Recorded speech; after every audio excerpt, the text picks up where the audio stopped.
Hello students, last class में हमने discuss किया था कलॉइड्स के बारे में।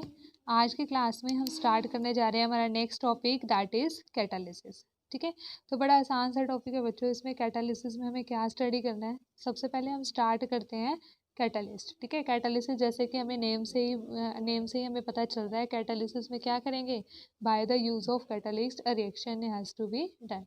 अब देखो यहाँ पे क्या है बच्चों, सो कैटालिस्ट है। कैटालिस्ट क्या होता है? कैटालिस्ट आर दो substances which can change the speed of reaction. ठीक है, कैटालिस्ट क्या होता है? सिंपल सी चीज़ है, कैटालिस्ट वो सब्सटेंसेस होते हैं जो स्पीड ऑफ रिएक्शन को चेंज कर देते हैं। ठीक है, वो कम भी कर सकते हैं, ज़्यादा भी कर सकते हैं, बट एज यूजुअल हम किस लिए यूज़ करते हैं? हम कैटालिस्ट को इसलिए यूज़ करते हैं ताकि वो क्या कर दे, दे स्पीड अप द रिएक्शन। ठीक है, रिएक्शन को स्पीड अप कर दे, इसलिए हम क्या यूज़ करते हैं? कैटालिस्ट को।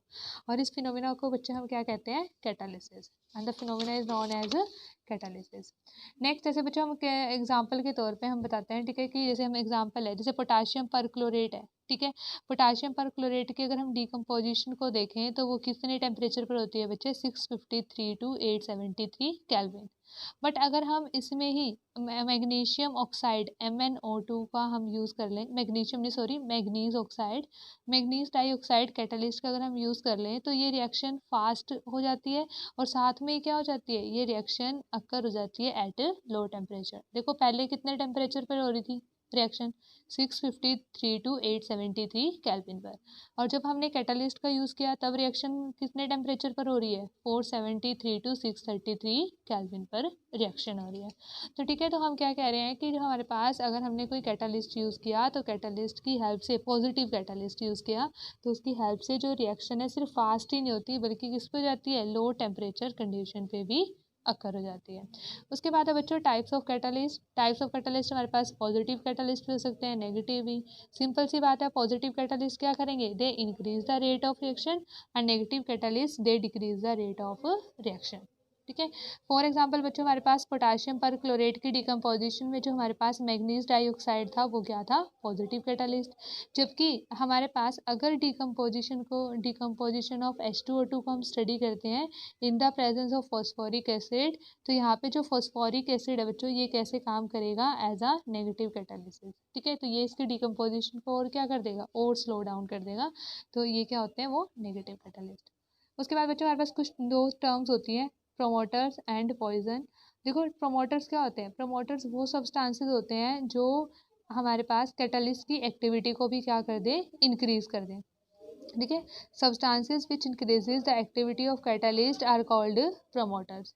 जैसे बच्चों हेबर्स प्रोसेस में हम देखते हैं, हेबर्स प्रोसेस में क्या होता है? फॉर्मेशन ऑफ अमोनिया, ये होता है हेबर्स प्रोसेस बच्चों। N2 plus 3H2। ठीक है, यहाँ पे क्या होता है? Formation of ammonia will takes place. और यहाँ पे क्या होता है? Iron act as a catalyst and molybdenum act as a promoter. Molybdenum क्या होता है? एक प्रोमोटर होता है। और इसके लिए कंडीशंस क्या होती है हमारे पास? High pressure, low temperature. ठीक है, low temperature and high pressure is required. Low temperature and high pressure, ये होता है बच्चों हमारे पास हेबर्स प्रोसेस।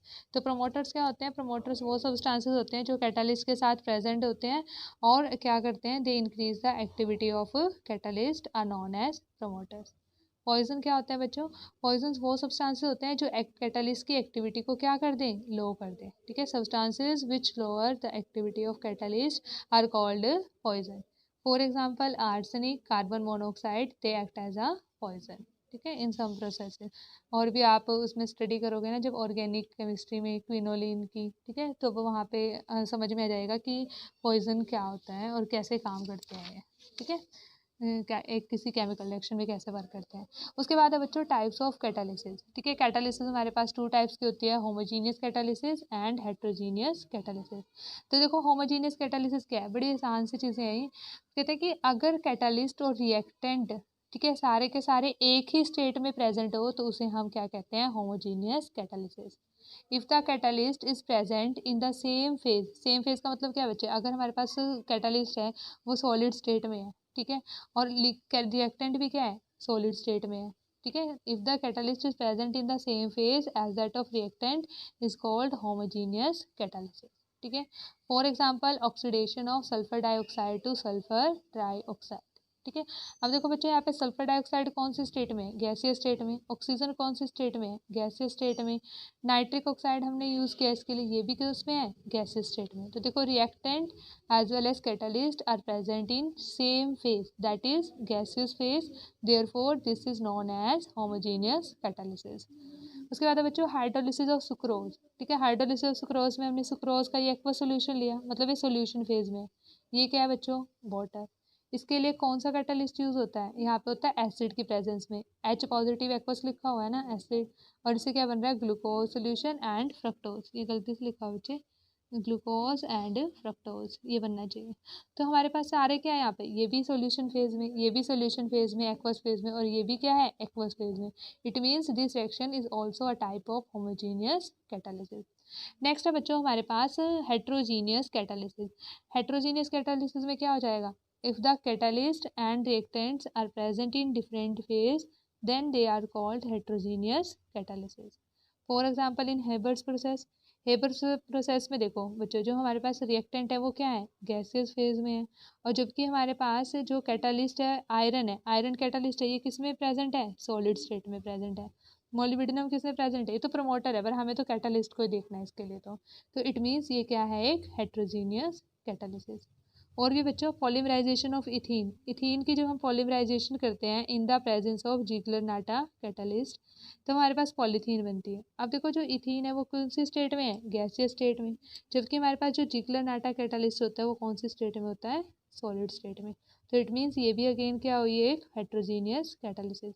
ये याद रखना बच्चों, ये 1 मार्क में क्वेश्चन पूछ लिया जाता है, what do mean by Ziegler Natta catalyst. तो जिगलर-नाटा कैटालिस्ट क्या होता है, ट्राई एल्काइल एल्यूमिनियम। देखो ट्राई एल्काइल, आर का मतलब एल्काइल ग्रुप, 3 एल्काइल ग्रुप है, तो क्या बन गए ये, ट्राई एल्काइल एल्यूमिनियम। और साथ में ये हमारे पास क्या है, टाइटेनियम टेट्रा क्लोराइड, ठीक है। तो इसके मिक्सचर को हम क्या कहते हैं, जिगलर-नाटा कैटालिस्ट। और वो किसके लिए यूज होता है, in the formation of, for the polymerisation of ethene, मतलब पॉलीथीन की फॉर्मेशन के लिए। और भी बच्चों हमारे पास जैसे है conversion of vegetable oil into ghee, ठीक है। ये आपने 10th में पढ़ी है रिएक्शन। वेजिटेबल ऑयल की अगर हम हाइड्रोजन गैस के साथ H2 के साथ रिएक्शन करवाएं इन द प्रेजेंस ऑफ निकल कैटालिस्ट, तो वो किस में कन्वर्ट हो जाता है बच्चों, वेजिटेबल घी में, ठीक है। तो देखो वेजिटेबल ऑयल क्या थे, लिक्विड थे। हाइड्रोजनेशन करवाई, ये क्या थी, गैस थी। और यहाँ पे आपके पास जो कैटालिस्ट है वो क्या है, सॉलिड है। तो इट मीन्स यहाँ पे जो रिएक्टेंट है और कैटालिस्ट है वो किस में प्रेजेंट है, डिफरेंट फेज में प्रेजेंट है। तो इसलिए ये भी बच्चों क्या हुई, एक हेट्रोजीनियस कैटालिसिस है, ठीक है। बिल्कुल इजी से है, ठीक है। बस सिर्फ आपको समझ में आना चाहिए। ये क्वेश्चन भी इंपॉर्टेंट है, पूछ लिया जाता है यहाँ पे, सिर्फ आपको ये डायग्राम बनाना आना चाहिए, बड़ी सिंपल सी चीज़ है। कहते हैं एड्जॉर्प्शन थ्योरी ऑफ कैटालिसिस, ठीक है। कैटालिस्ट कहते हैं जो कैटालिस्ट होते हैं हम कहते हैं कि वो फास्ट कर देते हैं रिएक्शन को। वो कैसे फास्ट करते हैं, इन एक्चुअल में वो फास्ट कैसे करते हैं बच्चों, वो क्या करते हैं, they provide the surface area to the reactants, ठीक है। और रिएक्टेंट्स के पास अगर ज़्यादा सरफेस एरिया हो जाएगा तो वो क्या करेंगे, वो फास्टली रिएक्ट करेंगे, ठीक है। अगर वो फास्ट रिएक्ट करेंगे तो रिएक्शन क्या हो जाएगी, reaction will takes place fast. अब देखो कैसा होता है, सबसे पहले तो क्या होता है, जो रिएक्टेंट मॉलिक्यूल्स होते हैं ना वो डिफ्यूज हो जाते हैं किसमें, कैटालिस्ट सरफेस की तरफ, ठीक है। देखो फर्स्ट स्टेप क्या लिखा है, diffusion of reactant molecules towards the surface of catalyst. देखो कैसे डिफ्यूजन हुआ, ये रिएक्टेंट मॉलिक्यूल पड़े थे हमारे पास ए और बी, ठीक है। ये किस में डिफ्यूज हो गए, ये कैटालिस्ट पड़ा था, ये इसके सरफेस के ऊपर क्या हो गए, डिफ्यूज हो गए। देखो डिफ्यूज हो गए और उन्होंने क्या कर लिया, यहाँ पे इसके साथ लूज बॉन्ड बना लिया, ठीक है। डॉटेड लाइन बनाई है ना, मैंने डॉटेड लाइन लिखा है बच्चों, यहाँ पे आपको डॉटेड लाइन रिप्रेजेंट करनी है, ठीक है। इसका मतलब क्या है कि जो ए और बी है वो सरफेस, ठीक है, जो कैटालिस्ट के सरफेस पर क्या हो गए हैं, डिफ्यूज हो गए हैं। डिफ्यूज कैसे हुए हैं, by forming a loose bond with catalyst, ठीक है। तो सेकंड प्रोसेस में क्या हुआ, adsorption of reactant molecule on the surface of catalyst by forming loose bond with the catalyst, ठीक है। लूज बॉन्ड बनाया उसने कैटालिस्ट के साथ, सेकंड। उसके बाद क्या बनाएगा बच्चों, वो थर्ड में जब ये एड्जॉर्ब हो गए फिर ये क्या बनाएगा बच्चों, इंटरमीडिएट बनाएगा। इंटरमीडिएट है मतलब ए और बी ज्वाइन हो जाएंगे, ठीक है। वैसे बेसिकली हमारे पास रिएक्शन क्या होनी है, रिएक्शन हमारे पास होनी है बच्चों कि ए प्लस बी से हमारी ये रिएक्टेंट है और इससे हमारे पास क्या बनना है, ए बी प्रोडक्ट बनना है, ठीक है। ये हमारे पास रिएक्टेंट है इनिशियली, ठीक है। और प्रोडक्ट हमारे पास क्या बनना है, ए बी प्रोडक्ट बनना है, ठीक है। अब देखो इंटरमीडिएट में क्या बनेगा, इस जो हमारे पास कैटालिस्ट है इसके ऊपर ए और बी के बीच में क्या हो जाएगी, बॉन्ड बन जाएगी। तो ये थर्ड क्या है, formation of intermediate by chemical reaction between catalyst and reactant molecules. ये दोनों कैटालिस्ट और जो रिएक्टेंट मॉलिक्यूल्स है आपस में केमिकली रिएक्ट करेंगे और क्या बन जाएगा हमारे पास, इंटरमीडिएट। ठीक है, ये हमारे पास क्या है, formation of intermediate. Next step क्या होगा, फोर्थ स्टेप में अब डिसऑर्प्शन, मतलब हमें क्या, ये कैटालिस्ट नहीं चाहिए, हम तो सिर्फ ए बी प्रोडक्ट चाहिए। तो फोर्थ स्टेप में क्या होगा, desorption of the product molecule from the surface due to lack of its affinity for the catalyst surface. अब देखो बच्चों, जो ये ए बी के पीछे बॉन्ड बन गया ना, अब ये नहीं चाहता कि ये जो इसके सरफेस पर, कैटालिस्ट के सरफेस पर एड्जॉर्ब रहे, फिर ये क्या चाहेगा, ये चाहेगा, ये अलग होना चाहेगा। तो फिर क्या हो जाता है बच्चों, डिसऑर्प्शन हो जाता है प्रोडक्ट का, प्रोडक्ट मॉलिक्यूल्स का। ठीक है, कैटालिस्ट क्या हो जाएगा, दोबारा से रीजनरेट हो जाएगा बिल्कुल वैसे के वैसे जैसे ओरिजिनल स्टेट में था, और हमारे पास जो ए बी है वो क्या बन जाएगा, हमारे पास प्रोडक्ट बन जाएगा। ठीक है, तो इस तरीके से ये मैकेनिज्म होते हैं, इसलिए ऐसे एड्जॉर्प्शन थ्योरी, एड्जॉर्प्शन थ्योरी क्यों कहा हमने, क्योंकि इस केस में जो कैटालिस्ट है, जो रिएक्टेंट मॉलिक्यूल्स हैं वो कैटालिस्ट के सरफेस पर क्या हो रहे हैं, एड्जॉर्ब हो रहे हैं, तभी हम क्या बोलते हैं इसको बच्चों, adsorption theory of catalyst. Clear है ये चीज़। ठीक है, उसके बाद है बच्चों हमारे पास some important features of solid catalysis. ठीक है, कैटालिसिस की हमारे पास कुछ इंपॉर्टेंट फीचर्स हैं, इनको 1 मार्क्स में पूछ लिया जाता है कि what do you mean by selectivity of catalyst, what do you mean by specificity of catalyst. Easy सी है, बड़ी सी। देखो सबसे पहले जो फर्स्ट फीचर है दैट इज एक्टिविटी। एक्टिविटी का मतलब क्या है बच्चों, एक्टिविटी का मतलब है it has tendency, it has capacity to increase the speed of chemical reaction. ठीक है, ये हम बहुत सारी रिएक्शंस में देखते हैं, जैसे फॉर एग्जांपल हाइड्रोजन और ऑक्सीजन है बच्चों, ठीक है, वो रिएक्ट नहीं करते। ठीक है, वो रिएक्ट नहीं करते, बट प्लेटिनम कैटालिस्ट के प्रेजेंस में क्या होता है, ठीक है, वो क्या करते हैं, वो रिएक्ट करते हैं। वैसे तो हाइड्रोजन ऑक्सीजन हमारे एटमॉस्फेयर में प्रेजेंट होती है, उसका मतलब ये थोड़ी ना होता है कि वो हमारे पास क्या कर देंगे, वाटर की फॉर्मेशन हो जाएगी। ठीक है, बट जैसे ही प्लेटिनम कैटालिस्ट का यूज़ किया जाता है तो यहाँ पे क्या हो जाता है, formation of water will takes place. Second है बच्चों हमारे पास सिलेक्टिविटी। सिलेक्टिविटी का मतलब क्या होता है, देखो जो हमारे पास कैटालिस्ट होते हैं बड़े सिलेक्टिव होते हैं, मतलब एक पर्टिकुलर कैटालिस्ट होता है वो क्या करता है, एक पर्टिकुलर प्रोडक्ट ही बनाता है। ठीक है, ऐसा नहीं होता कि एक ही कैटालिस्ट है, ठीक है, वो बहुत सारे प्रोडक्ट बना देगा। फॉर एग्जांपल देखो यहाँ पे रिएक्टेंट दोनों रिएक्शंस में सेम है, कार्बन मोनोऑक्साइड एंड हाइड्रोजन। ठीक है, दोनों रिएक्शन में क्या है, रिएक्टेंट सेम है, बट अगर हमने कैटालिस्ट डिफरेंट डिफरेंट यूज़ किए हैं तो हमारे पास प्रोडक्ट भी क्या बनेंगे, डिफरेंट बनेंगे। ठीक है, तो इसलिए हम क्या कहते हैं, कैटालिस्ट आर वेरी सिलेक्टिव। ठीक है, सिलेक्टिविटी का मतलब क्या है, ability of the catalyst to direct the reaction to form a particular product. For example when we use copper as a catalyst, ठीक है, in the reaction of carbon monoxide with hydrogen, then formaldehyde will be produced. However, if nickel is used as a catalyst, then methane will be the product of the reaction. ठीक है, तो ये होता है बच्चों selectivity. Specificity क्या होती है, स्पेसिफिसिटी मतलब they are very particular for a reaction, मतलब ऐसा नहीं हो सकता है कि हम उसे क्या कर सकते हैं, एक कैटालिस्ट को हम एक कैटालिस्ट को सिर्फ एक पर्टिकुलर रिएक्शन के लिए यूज़ कर सकते हैं, उसको हम सभी रिएक्शंस के लिए यूज़ नहीं कर सकते। ठीक है, उसका मतलब क्या होता है बच्चों, उसका मतलब होता है it means a substance which act as a catalyst in one reaction may fails to catalyse other reaction. हो सकता है वो एक रिएक्शन को कैटालाइज कर रहा हो पर वो दूसरी रिएक्शन को कैटालाइज नहीं करेगा। ठीक है, तो वो क्या होता है बच्चों, हमारे पास स्पेसिफिसिटी। तो ये फीचर्स हैं हमारे पास, 3 फीचर्स हैं, एक्टिविटी, सिलेक्टिविटी एंड स्पेसिफिसिटी। उसके बाद बच्चों हमारे पास एक स्पेशल केस आता है, एक स्पेशल कैटालिस्ट होता है जियोलाइट। और जियोलाइट क्या होता है बच्चों, शेप सिलेक्टिव कैटालिस्ट, मतलब इसकी एक पर्टिकुलर शेप होती है, वो फिक्स होती है, और उसमें उसी शेप का कोई भी जो रिएक्टेंट मॉलिक्यूल है, ठीक है, वो ही क्या हो सकता है, यहाँ पे इसके ऊपर एडजॉर्ब हो सकता है। तो सबसे पहले बच्चों इसमें क्वेश्चन पूछ लिया जाता है, 1 और 2 मार्क्स में क्वेश्चन पूछ लिया जाता है, what do mean by zeolites and why they are called shape selective catalyst.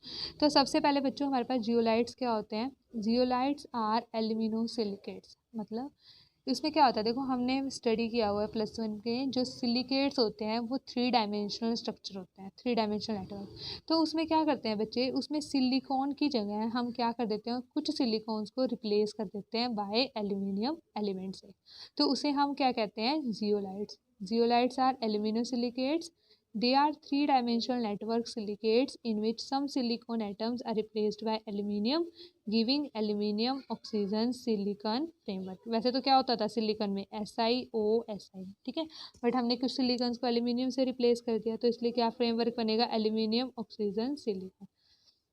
The size of pores varies between 260 picometre to 740 picometre. ठीक है, इसका जो साइज़ है इनके पोर्स का जियोलाइट्स जो कैटालिस्ट है उसका कितने वेरी करता है, 260 पिकोमीटर से 740 पिकोमीटर.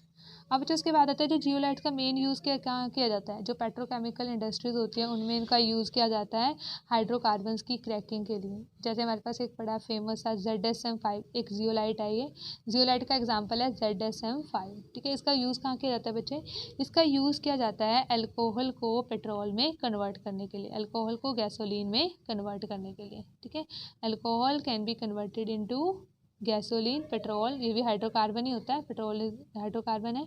ठीक है, with the help of ZSM5. ठीक है, ये डिहाइड्रेशन रिएक्शन है बच्चों, क्योंकि अल्कोहल में तो OH होता है, हाइड्रोकार्बन में वो क्या हो जाता है, वाटर रिमूव हो जाता है, तभी हमने इसको क्या कहा है, it is a type of dehydration reaction. उसके बाद है बच्चों हमारे पास कुछ इंडस्ट्रियल कैटालिस्ट होते हैं और कुछ प्रोसेस होते हैं, ये आपको याद होना चाहिए. जैसे हेबर प्रोसेस क्या होता है बच्चों, फॉर्मेशन ऑफ अमोनिया के लिए कौन सा कैटालिस्ट यूज़ किया जाता है, वहाँ पे iron act as a catalyst. In Ostwald process में क्या किसके लिए होता है, फॉर्मेशन ऑफ नाइट्रिक एसिड के लिए. एंड और उसमें कौन सा कैटालिस्ट यूज़ किया जाता है बच्चों, प्लेटिनम. ऐसे ही कॉन्टैक्ट प्रोसेस होता है for the manufacturing of sulphuric acid, और वो किसके लिए, इसके कैटालिस्ट कौन सा होता है बच्चों, वेनेडियम पेंटा ऑक्साइड. ठीक है, तो ये थे हमारे पास कुछ सम इंडस्ट्रियल कैटालिस्ट जो हमें याद होने चाहिए. ठीक है, उसके बाद आता है बच्चों हमारे पास एंजाइम्स एज अ कैटालिस्ट. अब देखो बच्चों हमारे पास जो एंजाइम्स होते हैं, हम ठीक है, हम बायोलॉजिकली एंजाइम्स बायोलॉजी में पढ़ते हैं, एंजाइम्स होते हैं. एंजाइम्स क्या होते हैं, एंजाइम्स भी कैटालिस्ट ही होते हैं, but they are biochemical catalyst. वो भी उनका काम भी क्या है, वो भी स्पीड अप करते हैं रिएक्शंस को. ठीक है, हम ये कहते हैं कि अगर एंजाइम्स ना होते, ठीक है, तो एक सिंगल मील को डाइजेस्ट करने के लिए कम से कम कितने लग जाते, 50 ईयर्स लग जाते एक सिंगल मील को डाइजेस्ट करने के लिए. तो हम क्या कहते हैं, एंजाइम्स आर बायोलॉजिकल कैटालिस्ट और बायोकेमिकल कैटालिस्ट. ठीक है, if there were no enzymes in our digestive system, it would take us 50 years to digest a single meal.